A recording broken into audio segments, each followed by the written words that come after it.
Good morning. आज हम लोग देखने वाले हैं सिंपल प्रेजेंट टेंस के कुछ सेंटेंसेस को।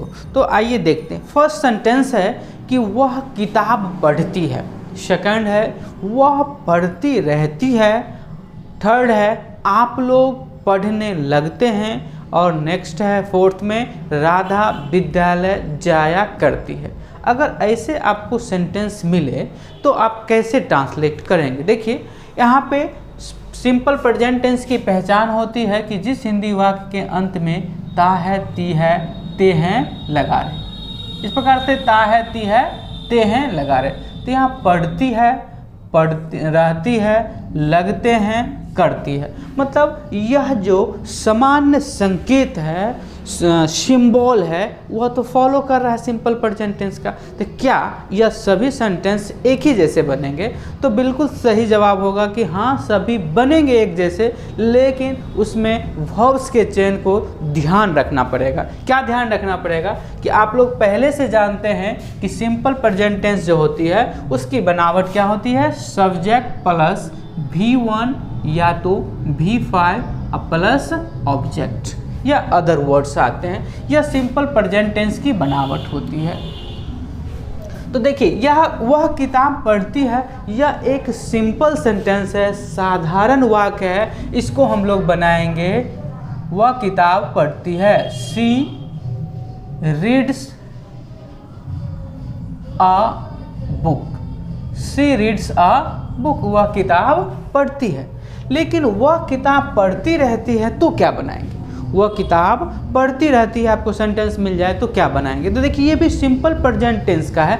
थोड़ा उसमें आपको ध्यान देना है कि पढ़ती रहती है कह रहा है। क्या कह रहा है? कि पढ़ती रहती है, अर्थात कार्य जो हो रहा है पढ़ने का उसके कंटिन्यूटी का बोध हो रहा है, निरंतरता का बोध हो रहा है। तो एक वर्ब का चयन करेंगे। वह पढ़ती रहती है तो क्या बनाएंगे? सी कंटिन्यूस।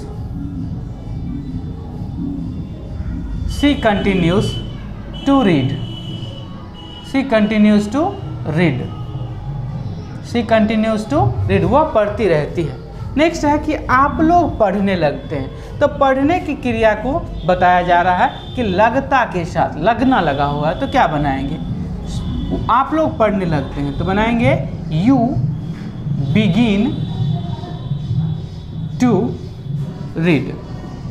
या स्टडी भी दे सकते हैं। You begin to read.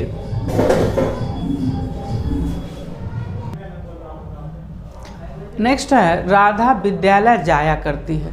तो बहुत लोग जाया करती है या करता है या करती है देखकर यूज टू का प्रयोग कर देते हैं, जो बिल्कुल गलत हो जाएगा। यहाँ पे यूज टू का प्रयोग नहीं होगा क्योंकि यूज टू वर्ब होता है। क्या वर्ब होता है? Use to.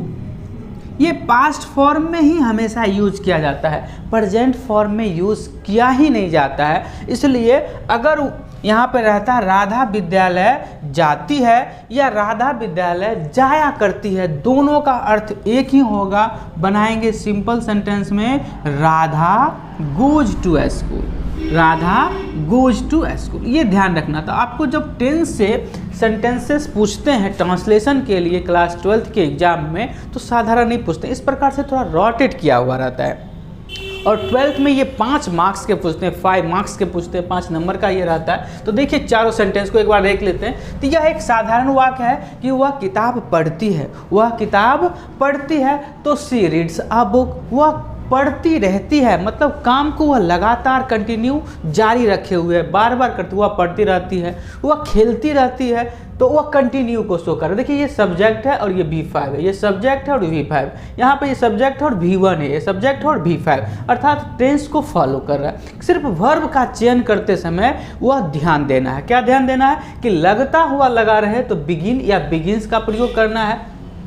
कंटिन्यूटी को दर्शाए तो कंटिन्यू या कंटिन्यूस का प्रयोग करना है। आप लोग पढ़ने लगते हैं, वह रोने लगती है, वह मुस्कुराने लगती है, वह हंसने लगती है, तो उस समय इसका प्रयोग करेंगे you begin to read. Radha विद्यालय जाया करती है, राधा गोज टू स्कूल। या राधा आप लोग किताब पढ़ते हैं तो सिंपल हो गया। वह किताब पढ़ती है सिंपल हो गया। वह पढ़ती रहती है तो कंटिन्यूटी हो गया।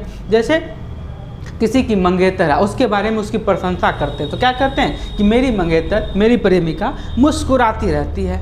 तो मुस्कुराती रहती है मतलब वह कंटिन्यूटी को दर्शाता है। My fiancee continues to smile, my fiancee, my beloved continues to smile, my lover continues to smile. इस प्रकार से इसका प्रयोग करना है। इस चारों सेंटेंस को ध्यान से देखिए।